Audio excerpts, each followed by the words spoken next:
Dearly redheaded, we are choosing consciousness today to get through this thing called grief. Interesting word, grief. It means love, which makes for a mighty good joke. But I'm here to tell you, there's nothing else. Just joy. And if the big picture tends to bring you down, go crazy once your life goes. Woo! Song from the 80s. You remember the song Fascinated? Dun, dun, dun, dun, dun. I can't do it. It was a club song. Probably if I hear it. I'm fascinated by... Oh, okay. I'm fascinated by your love boy. I'm fascinated by your love toy. That's the song that's in my head right now. Oh, okay. My right brain has officially taken over. Is this going to fuck you up if I do some of this shit? Is the mic okay? Yeah. No, is this thing on? Yeah. Oh, my gosh. We just had 3 episodes with Lucia Sievertson. I have been talking to her and learning about her. Well, she's been learning about me for the last several months, and now I've learned about her. And I got to tell you, that put my brain into another arena to try and talk about something that I didn't intend to go into today. But I mentioned it last week about I'm going to be doing a lot of this thing because this is my right brain needs me to control it in a way that's challenging. I believe it was Andrew Huberman who had on Allan Schore. I promised that I would listen to that full podcast between them because Allan Schore, I don't know, he's got to be in his 80s. He's a professor at UCLA. He wrote a book called Right Brain Psychotherapy that is on its way to me. So I think that'll be a book that I glean from in recent, going forward in podcasts. I need to find out if this man is single. I need to find out if he can still maintain an erection. I need to find out if he will spend a few hours with me. I got to tell you, what this guy had to say was just amazing, and I can't wait to see the book. I have been fascinated with the right brain, left brain for as long as I can remember. And it was kind of debunked in recent years, meaning there was a lot of speculation, not a lot of science behind. Well, I can't say that for certain. What I was figuring out, and I'm doing this with my hand, I'm left-handed. I'm not meaning anything. I'm still not meaning anything. It just helps when I attend. I hope it makes sense. When I have to help my right brain attend, but he, either within that book or since that book or in his research, he basically addresses attachment, relationships, and unconsciousness in the spirit of the right brain. That's what I gleaned from the podcast. He talked about that the brain doesn't, both hemispheres don't develop together. The right brain takes over in about the 3rd trimester to, I believe, age 2, almost 3. How they know this, I don't know that yet, but this is what he was relaying. And he was talking about that attachment with the caregiver, often mom, being very, very important time. And it makes me sad because I was dished one of the biggest blows in my younger son's life when he was 1.5. And I entered a very dissociative period. So that breaks my heart to know that, and also breaks my heart as Lucia shared that she knows that her father was parted from his mother at 11 months. Not that this would have changed much of anything, but it's food for thought when it comes to attachment style, and he relates what happens in infancy to how we relate to others in relationships as adults. And there are attachment styles, and I don't even begin to know much about the attachment styles: avoidant, anxious, secure, and then there's sort of this one that's more dissociative, and I forget, quite frankly, how it comes about or how he referenced it. But this attachment then plays into how we relate to others and ironically, most importantly, ourselves. Well, that's what I took away as most importantly. So the point is, everything about attachment is right brain dominant. He talked about implicit versus explicit awareness, also tied to consciousness. I took a bunch of notes. I don't necessarily want to share them all because it's harder now that I'm in my right brain. My left brain is down the street having pizza. He talked about different parts of the brain. He talked about that other type of attachment that I think he referred to as disorganized. Yeah. As being folks more likely to experience PTSD or CPTSD complex, and more likely to dissociate. My interest in this, which is, I'm going to try to tie it to the interest I had in the right brain and left brain my whole life. Well, it actually became more of an issue after I learned that I was on the spectrum, and quite frankly, have a very, I took care of somebody on the spectrum, and I have to be careful. Read between the lines. And that made me, because of the ignorance around being autistic, I delved into this whole right brain, left brain thing. And I was naturally left-handed and more right-brained, which I can't pretend to explain to you. But I've also been called boy brain. Very much, probably have an ADHD kicker. I think in pictures, patterns, and numbers. I fail miserably at things that are linear and sequential. An example I can give, which is just kind of funny, was I can be in Target picking up a few things and needing shampoo, but I'll leave Target to go to a different store to buy shampoo because my brain associates that store with the shampoo, even though I could have gotten it at Target. So for those of you who can resonate with that, yeah. And that's hard to explain to people. They're like, you're at fucking Target, pick up your shampoo. I'm like, yeah, it doesn't work like that.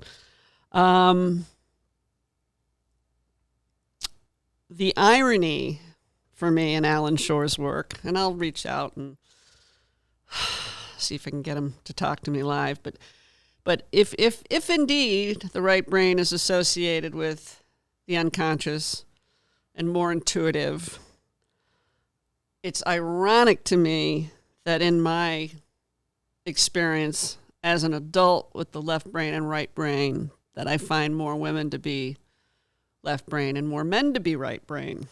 And I'm generalizing terribly, but I'm like, well, what the fuck happens? and I'm challenged to think about what women have to do and what we have to take on and how we have to think because of what multitasking. I mean, I can't multitask. The brain wasn't designed to multitask, but everybody talks about multitasking, and the task-oriented side of the brain, as far as I understand it, is the left brain. It's actually the part of the brain that dies when it comes to dementia. So my brain is just like spitballing, but very, very if indeed we've learned that these things start in childhood, what happens so that in our adult years, women get to abandon or have to abandon their intuitive side and fall into the patterns of thinking in a multitask way, being able to do things and remember, and 67 lists, and however you want to look at it. We're put in a position to have to think more linear and sequentially to produce. And men sort of don't have to do that. And then men sort of get these, get the grease where ADHD is concerned and get the grease where autism is concerned. And they're not you can be a left brain autistic. That's not what I'm trying to suggest, that it doesn't, that all autistics are right brain. I'm not saying that, but it is the difference between the visual outside the box type and the type that masters languages or knowledge. It's just very different. And it's kind of, in my mind, an overlay, meaning I'm not saying everything that I'm discussing is autism just adds a different layer element to it. So, what else do I want to say about this? I'm getting the book. I'm going to have more to say about it. I tend to be, my former psychologist said I'm a Eurodate where psychological concepts are concerned. So I just like to philosophize. I like to think about. I like to spare grief. I like to just put people on the path to get to know themselves, and a big part of that is your own mind, your own brain, your own heart, your own soul. It's all in there. Allan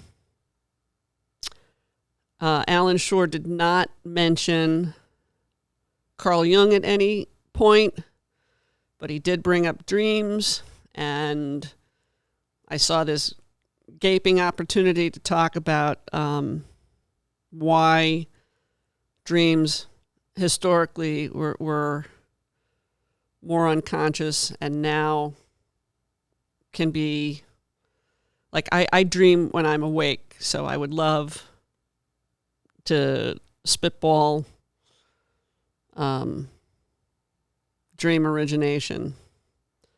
Maybe it'll be in his book. We'll see.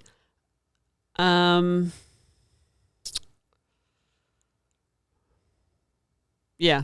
I think I'm gonna lay off that, because all my notes in my current state of mind are I can't operate from this hemisphere and spitball as well as I can when my right brain is when I take the notes, I have to be left brain. So I'm looking at these fucking notes going, well, yeah, that meant something 24 hours ago. It doesn't really fucking help me right now. So I'm going to assume I can now talk about, so that was my science, my effort at science. Now I want to go to spirituality, and I told you folks last week, and now I'm more comfortable just spitballing. I talked to you about Gabi Kovanlenko. I joined her. She does a public Zoom twice a month, I think.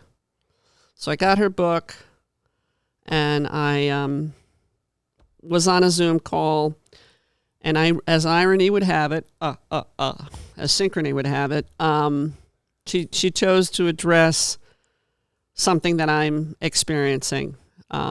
She's claircognizant. The way this woman talks is just, it's like coming home. I think I said something along those lines last week. I just love to listen. I prefer to listen than read. Brian knows I got the book. He said, "Did you read it?" I said, "No, I've only read the 2 pages that she brought up in the Zoom." And it's heavy, but it's like, it's not like, she's clearly born in the fifth dimension and just speaks very matter-of-factly.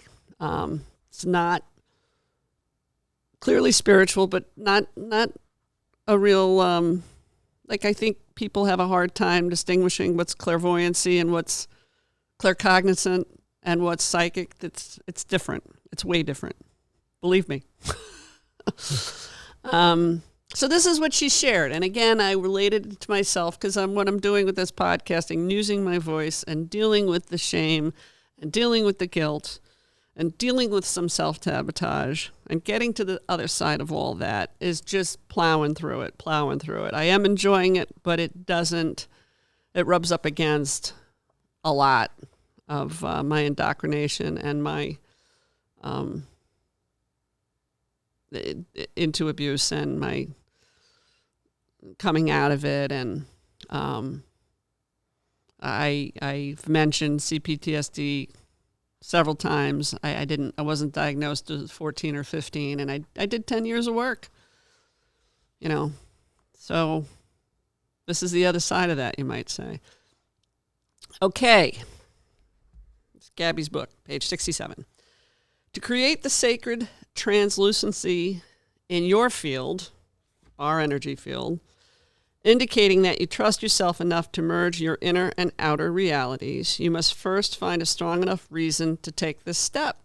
Identify who you've been trying to prove yourself to and why you've been afraid of abandoning certain attachments or egoic shields to maintain specific relationships or conditional outcomes in your reality. It's important to realize now why these pressuring elements in your life are. It's important to realize now what these pressuring elements in your life are.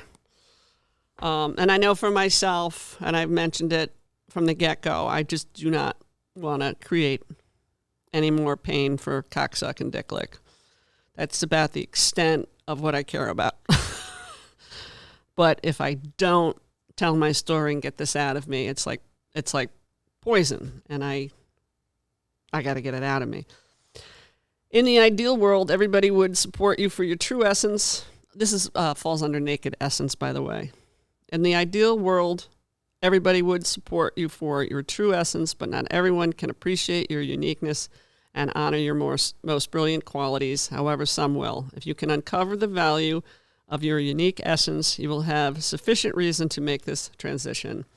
You will realize that all of the interference you have faced, including the painful, conditional love, the contrast of rejection and alienation, the off-putting remarks of others, and punishments you may have received for being yourself, set you up to undergo the deepest transformative journey of learning how to integrate your value and share that value with the world to illuminate what all of this is for. By choosing to understand every reason in your past that caused you to compress your energy, uniqueness, and innocent, beautiful essence is a reason to now embrace it and underscore its value in your life. You are liberating yourself and allowing for the expansion of your super conscious mind.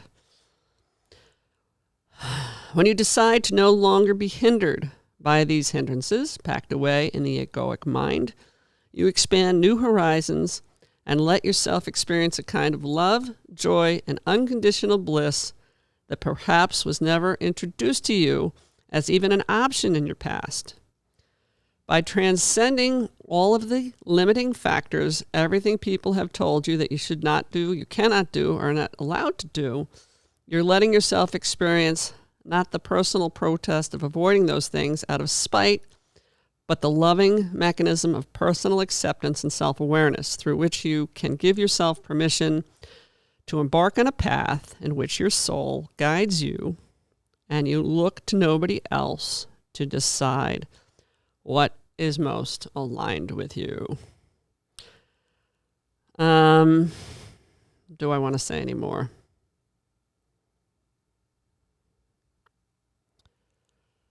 Just to drive the point home. In order to achieve this degree of alignment, though, you need to be willing to understand yourself to the degree that you no longer conflict with anything you naturally experience. You can no longer attack yourself for anything that naturally arises in your experience. Your physical, emotional, mental, and spiritual experiences are all valid and do not need to be validated by anybody. That is the first and most important point to ascertain.